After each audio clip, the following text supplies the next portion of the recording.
എല്ലാ കാലത്തും സ്വന്തം താല്പര്യങ്ങൾക്ക് വേണ്ടി നിൽക്കുന്ന രാജ്യമാണ് അമേരിക്ക. ട്രംപിന്റെ കാലഘട്ടം പരിശോധിക്കുകയാണെങ്കിൽ അത് മാറി ട്രംപിന്റെ താല്പര്യങ്ങളായി മാറി. ട്രംപിന്റെ താല്പര്യത്തിനനുസരിച്ച് നീങ്ങുന്ന ഒരു രാജ്യമായി പാകിസ്ഥാൻ മാറുകയാണ്. അവരുടെ സൈനികരെ തന്നെ കൊലക്കൊടുക്കുന്ന രീതിയിലേക്കുള്ള ആവശ്യങ്ങളാണല്ലോ ഈ ട്രംപ് ആവശ്യപ്പെടുന്നത്, പ്രത്യേകിച്ച് ഗാസയുമായി ബന്ധപ്പെട്ട്. അസീം മുനീർ അതിന് സമ്മതിക്കുമോ?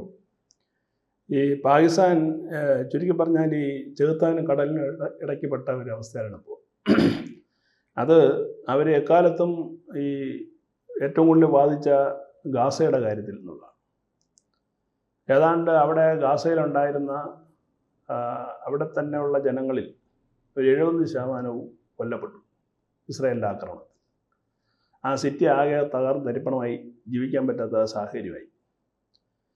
ഇപ്പോൾ കഴിഞ്ഞ ദിവസം സ്വിറ്റ്സർലൻഡ് ദാവോസിൽ നടന്ന വേൾഡ് എക്കണോമിക് ഫോറത്തിൽ, ലോക സാമ്പത്തിക ഫോറത്തിൽ വെച്ചിട്ട് Donald Trump board of peace എന്ന് പറയുന്ന ഒരു സംവിധാനത്തിന് രൂപം കൊടുത്തു. അത് ഗാസയുടെ പുനർനിർമ്മാണത്തിന് വേണ്ടി എന്നാണ് അദ്ദേഹം പറഞ്ഞത്. അപ്പോൾ ഈ ബോർഡ് ഓഫ് പീസിൽ എല്ലാ രാജ്യങ്ങളും അതിൽ പങ്കാളികളാവണം.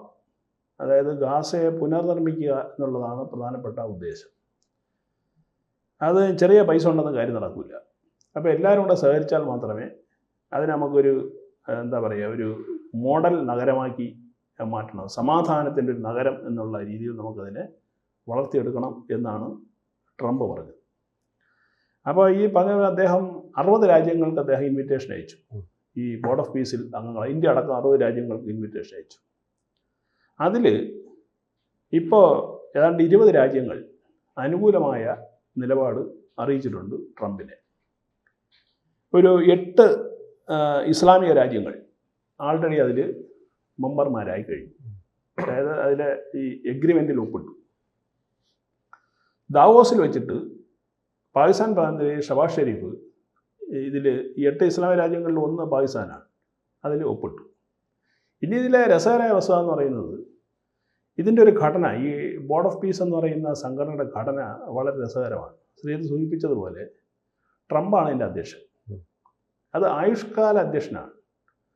ഏതെങ്കിലും ഈ പറഞ്ഞതുപോലെ US പ്രസിഡന്റ് എന്നുള്ള അർത്ഥത്തിലല്ല, ട്രംപ് തന്നെയാണ് അദ്ദേഹം മരിക്കുന്നവരെ അദ്ദേഹം അതിൻ്റെ അധ്യക്ഷനായിരിക്കും. പിന്നെ ഈ ബോർഡിലുള്ളത് ഇദ്ദേഹം അടക്കം 9 പേരാണ്. ആ 9 പേരിൽ 8 പേരും അമേരിക്കക്കാരാണ്.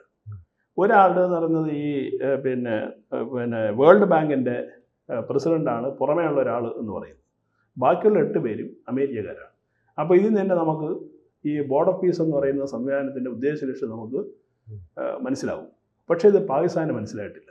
പാകിസ്ഥാന് മനസ്സിലാവാത്തതിൻ്റെ കാരണം, മനസ്സിലായാലും അവർക്ക് എതിർത്ത് പറയാൻ കഴിയാത്തൊരു സാഹചര്യമുണ്ടല്ലോ. ആണ്, തീർച്ചയായിട്ടും. കാരണം വെച്ചാൽ ഇതിൽ ഇനി മറ്റൊരു പ്രധാനപ്പെട്ട ഒരു വസ്തുത എന്ന് പറയുന്നത്, നിങ്ങൾക്ക് ഈ ബോർഡ് ഓഫ് പീസിൻ്റെ ചാർട്ടറിൽ പറയുന്നത് നിങ്ങൾക്കതിൽ സ്ഥിരാംഗമാവാം, താൽക്കാലിക അംഗവും ആവാം. താൽക്കാലിക അംഗമാവുന്നതിന് വലിയ ബുദ്ധിമുട്ടൊന്നുമില്ല. പക്ഷേ 3 വർഷത്തിന് മേൽ നിങ്ങൾക്കതിൽ അംഗമായി തുടരണമെങ്കിൽ $1 ബില്യൺ എന്ത് കൊടുക്കണം? ഈ ബോർഡ് ഓഫ് പീസ് എന്ന് പറയുന്ന ഈ കമ്മിറ്റിക്ക് കൊടുക്കണം. അതായത് ഏതാണ്ട് $100 കോടി. ഈ $100 കോടി കൊടുക്കാൻ ശേഷിയുള്ള സൗദി അറേബ്യ പോലുള്ള രാജ്യങ്ങൾക്കൊന്നും വലിയ വിഷയമല്ല. പക്ഷേ പാകിസ്ഥാനെ സംബന്ധിച്ചിട്ട് ഇപ്പോൾ ഒപ്പിട്ടു, ഇനി ഇതിൻ്റെ പണം കൊടുക്കണം. 3 വർഷത്തിൽ കൂടുതൽ ഇതിനകത്ത് ഇരിക്കണമെങ്കിൽ പണം കൊടുക്കണം. ഈ പണം എവിടുന്ന് കൊടുക്കും? ആൾറെഡി ലോകം മുഴുവൻ ഭിക്ഷാപാത്രം കിടക്കുന്ന ഒരു രാജ്യമാണ് ഇപ്പോൾ പാകിസ്ഥാൻ എന്ന് പറയുന്നത്. സൗദി അറേബ്യയിൽ 3-4 മാസം മുമ്പ് ഇതുപോലെ സഹായ അഭ്യർത്ഥനയായിട്ട് പോയി, നയാ പൈസ കിട്ടാതെ നാണം കെട്ട് ഈ ഷബാസ് ഷെരീഫ് തിരിച്ചു വന്നു. അതായത് സമ്പന്നമായ മുസ്ലിം രാജ്യങ്ങളിലാണ് ഇപ്പോൾ കൈനീട്ടി പോകുന്നത്. IMF കൊടുക്കേണ്ട പരമാവധി കൊടുത്തു കഴിഞ്ഞു. ഇനി IMFനോട് ചോദിക്കാൻ കഴിയില്ല. ഇപ്പോൾ ഈ പറഞ്ഞ ഈ $100 കോടി കൊടുക്കണമെങ്കിലും IMF അതുപോലുള്ള മറ്റേതെങ്കിലും ധനകാര്യ ഏജൻസികളെ സഹായിച്ചാൽ അത് കടം വാങ്ങി മാത്രമേ കൊടുക്കാൻ കഴിയുള്ളൂ എന്നുള്ളൊരു വളരെ ഗതികെട്ട ഒരു സാമ്പത്തിക അവസ്ഥയിലാണ് പാകിസ്ഥാൻ ഇപ്പോൾ നിൽക്കുന്നത്. അതൊരു വശത്ത്. ഇനി മറുഭാഗത്ത് ഈ മെമ്പറാവുന്ന രാജ്യങ്ങൾക്ക് വേറൊരു ട്രാപ്പ് കൂടെ അദ്ദേഹം വെച്ചിട്ടുണ്ട്. അവരുടെ സൈന്യത്തിനെ ഗാസയ്ക്ക് അയച്ചു കൊടുക്കും.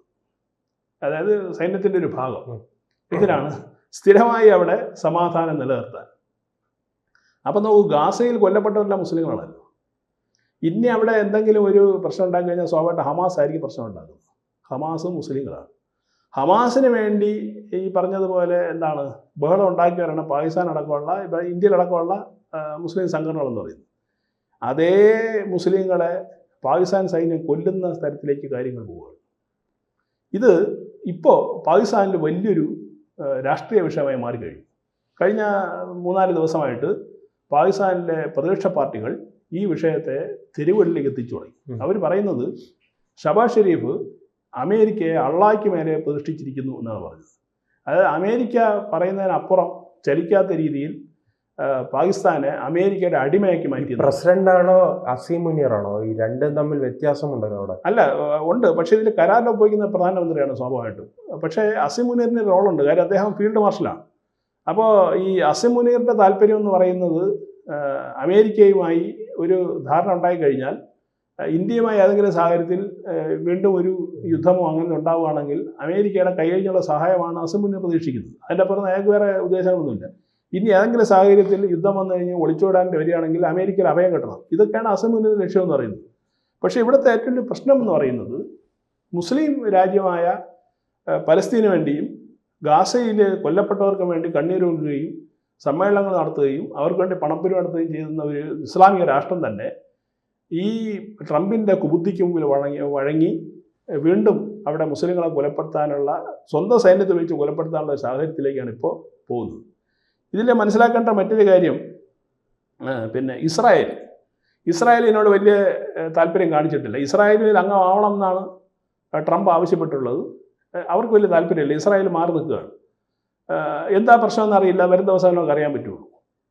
ഇദ്ദേഹം ഈ പിന്നെ തകർന്ന ഗാസ സിറ്റിയെ ഒരു കോളനി ആക്കാനുള്ള ശ്രമമാണ് അമേരിക്കയുടെ ഭാഗത്ത് നിന്ന് ഇപ്പോൾ നമുക്ക് കാണാൻ കഴിയുന്നത്. കാരണം നേരത്തെ പറഞ്ഞാൽ 9-8 പേരും അമേരിക്കക്കാരാണ്. വേൾഡ് ബാങ്കിൻ്റെ പ്രസിഡന്റ് മാറി വന്നുകൊണ്ടേയിരിക്കും. നാളെ ഒരു അമേരിക്കക്കാരൻ അതിൻ്റെ സ്ഥാനത്ത് വന്നു കഴിഞ്ഞാൽ സ്വാഭാവികമായിട്ടും 9 പേരായി മാറും. അപ്പോൾ ഈ സ്ഥലത്തെ ചുളുവിൽ കുറേ നല്ല സ്ഥലം ട്രംപിന് കിട്ടുകയാണ്. അവിടെ അവരുടെ ബിസിനസ് താല്പര്യങ്ങൾ, ഇയാളും വലിയൊരു ബിസിനസ്സുകാരനാണല്ലോ, അദ്ദേഹത്തിൻ്റെയും ബിസിനസ്സുകളൊക്കെ അവിടെ സംഭവം ഡെവലപ്പ് ചെയ്യുകയും ഭാവിയിൽ ഗാസയെ ഒരു അമേരിക്കൻ കോളനിയാക്കി വളർത്തിക്കൊണ്ടുവരാനുള്ള ഒരു ശ്രമമാണ് ഇത് നടന്നത്. അത് എങ്ങനെ സ്വന്തം ചെലവിലല്ല, മറ്റ് രാജ്യങ്ങളുടെ ഇസ്ലാമിക രാജ്യങ്ങളിൽ നിന്ന് പൈസ വാങ്ങി ആ പണം ഉപയോഗിച്ചിട്ട് അവിടെ പ്രവർത്തനം ഉദ്ദേശിക്കുന്നു. അപ്പോൾ ട്രംപ് ഇടയ്ക്കിടയ്ക്ക് പറയുന്നുണ്ട് ഇത് കേവലം ഗാസയ്ക്ക് വേണ്ടി മാത്രമല്ല, ഇനി എവിടെയെങ്കിലുമൊക്കെ യുദ്ധം ഉണ്ടായി കഴിഞ്ഞാൽ അവിടെയൊക്കെ പൊന്തിരിക്കാതെ നമുക്ക് ഈ ഫണ്ട് ഉപയോഗിക്കാം എന്ന് അദ്ദേഹം പറയുന്നുണ്ട്. പക്ഷേ ഈ കാര്യങ്ങളൊന്നും ചാർട്ടറിൽ വ്യക്തമല്ല. ഈ പണം എന്തിനു വേണ്ടി വിനിയോഗിക്കും എന്നുള്ളത് ചാർട്ടറിൽ വ്യക്തമാക്കിയിട്ടില്ല. ഇദ്ദേഹം പറയുന്നത് മാത്രമേ നമുക്കറിയൂ. ഇന്ത്യക്കും കിട്ടിയ ഒരു ഇൻവിറ്റേഷൻ, പക്ഷേ മോദി മിണ്ടിയില്ല. കാരണം ഇത് മിണ്ടാത്തതിൻ്റെ പ്രധാന കാരണം എന്ന് പറയുന്നത് ഇസ്രായേലിന് ഈ സാധനം താല്പര്യമില്ല. നമ്മുടെ ഏറ്റവും നല്ല വിശ്വസ്തനായ ഒരു പാർട്ണറാണ് ഇസ്രായേൽ എന്ന് പറയുന്നത് ഇന്ത്യയുടെ. അത് ഡിഫൻസ് ഡീലിലായാലും ശരി, മറ്റ് കാർഷിക മേഖലയായിട്ടുള്ള ബന്ധപ്പെട്ട പിന്നെ ഇറക്കുമതി കയറ്റുമതിയിലായാലും സാമ്പത്തികമായിട്ടുള്ള രീതിയിലായാലും നല്ല സഹകരണമുള്ളതാണ് ഇസ്രായേലും ഇന്ത്യ എന്ന് പറയുന്നത്. അപ്പോൾ സ്വാഭാവികമായിട്ടും ഇന്ത്യക്ക് ഇതിന് കൈകൊടുക്കാൻ കഴിയില്ല. ഇനി മാത്രമല്ല, പാകിസ്ഥാൻ ഇരിക്കുന്നിടത്ത് പോയി ഇന്ത്യ ഇരിക്കുകയില്ല. ആവശ്യമില്ലാത്ത വയ്യാവേലിയെടുത്ത് ഇന്ത്യ തലേ വയ്ക്കില്ല എന്ന് ഒരുപക്ഷെ ട്രംപിന് അറിയില്ലായിരിക്കാം, പക്ഷേ അത് മോദിക്ക് അറിയാം. അതുകൊണ്ട് ഇതിൽ തലവെച്ച് കൊടുത്തിട്ടില്ല. ഇപ്പോൾ ഏറ്റവും വലിയ ബുദ്ധിമുട്ടെന്ന് പറയുന്നത് പാകിസ്ഥാനാണ് അനുഭവിച്ചുകൊണ്ടിരിക്കുന്നത്. കാരണം അവിടെ ആഭ്യന്തരമായ പ്രശ്നം സർക്കാരിനെതിരെ ഉയരുകയാണ് ഈ ഒറ്റ വിഷയത്തിൽ. പിന്നെ 2, ഈ പറഞ്ഞതുപോലെ മുസ്ലിങ്ങളെ സംരക്ഷിക്കാനുള്ള വ്യാജാനം ഉണ്ടാക്കിയ ഒരു സംവിധാനം മുസ്ലിങ്ങളെ തന്നെ കൊണ്ടുനടക്കുന്ന തരത്തിലേക്ക് ഇത് നീങ്ങും. കാരണം ട്രംപിനെ കുടിച്ച വെള്ളത്തിൽ വിശ്വസിക്കാൻ പറ്റില്ല എന്ന് ലോകത്തുള്ള പിന്നെ എല്ലാ നേതാക്കളും പറയുന്നതാണ്. ആ സാഹചര്യത്തിലേക്കാണ് ഈ ബോർഡ് ഓഫ് പീസ് എന്ന് പറയുന്ന സാധനം പിന്നെ മുന്നോട്ട് പോകാൻ പോകുന്നത്. കൂടുതൽ വാർത്തകളും വിശേഷങ്ങളും നിങ്ങളിലേക്ക് എത്താൻ ABC മലയാളം സബ്സ്ക്രൈബ് ചെയ്യുക, ബെൽ ബട്ടണും അമർത്തുക.